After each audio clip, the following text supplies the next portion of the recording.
Hello అండి, welcome to my YouTube channel. ఎలా ఉన్నారు అందరూ బాగున్నారు అనుకుంటున్నా. సో ఈరోజు వీడియో వచ్చేసి మా ఇంట్లో గణేష్ అని తెచ్చుకున్నాను కదా. సో గణేష్ నిమజ్జనం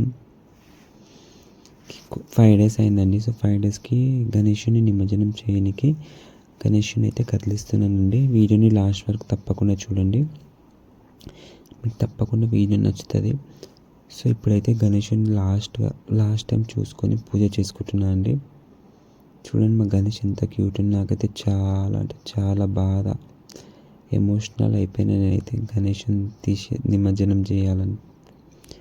సో ఇక్కడ చూడొచ్చు, లాస్ట్ టైం గణేషునికి ఆరతి ఇస్తున్న అగరబత్తితో ధూపం చేసి కొద్దిసేపు ఆయనతో మాట్లాడుకొని ఆయనతో టైం స్పెండ్ చేసుకొని ఉంటున్నాను. సో లాస్ట్లో గణేషునికి హారతి ఇవ్వండి, మంగళహారతి ఇచ్చేసి ఏవైతే అక్కడ తీసుకువెళ్ళేటివి ఉన్నాయో అన్నీ ఒక దాంట్లో వేసేసుకోండి. కలశం తీసేయండి, కలశంలో ఉన్న జలం చెట్లకి వేసేయండి.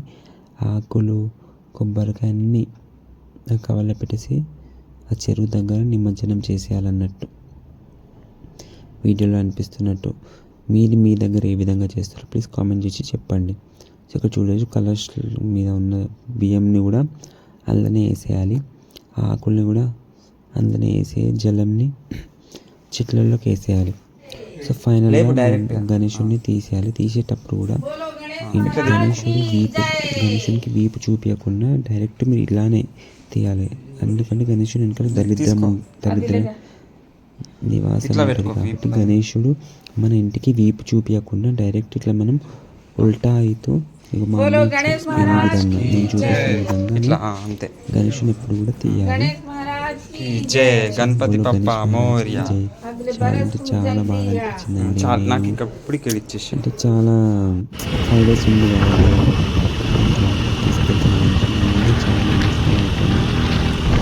సో ఫైనల్గా చెరువు దగ్గరికి అయితే రీచ్ అయ్యాం. అక్కడ కొంచెం పూజ చేసుకోవాలి, కంపల్సరీ పూజ అనేది చేసుకోవాలి. ఏం లేకపోయినా 2-3 అగరబత్తులు పెట్టేసి గణేషుడికి పూజ చేసుకుని గులాల్ ఉంటుంది కదా, కలర్ అనేది తప్పకుండా ఆడాలి. మనం దేవుని కూడా పెట్టాలి.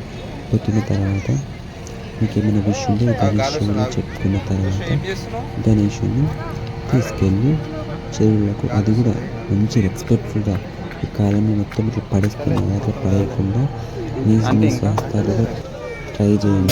ఇట్లా చెరువులో వేయడానికి ఒకవేళ వీలకపోతే ఇచ్చేయండి, కానీ వాళ్ళని ఇట్లా పడేయమని చెప్పకండి.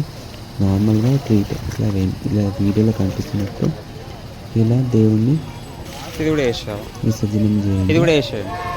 సో వీడియో నచ్చితే తప్పకుండా లైక్, షేర్, సబ్స్క్రైబ్ చేయండి. థ్యాంక్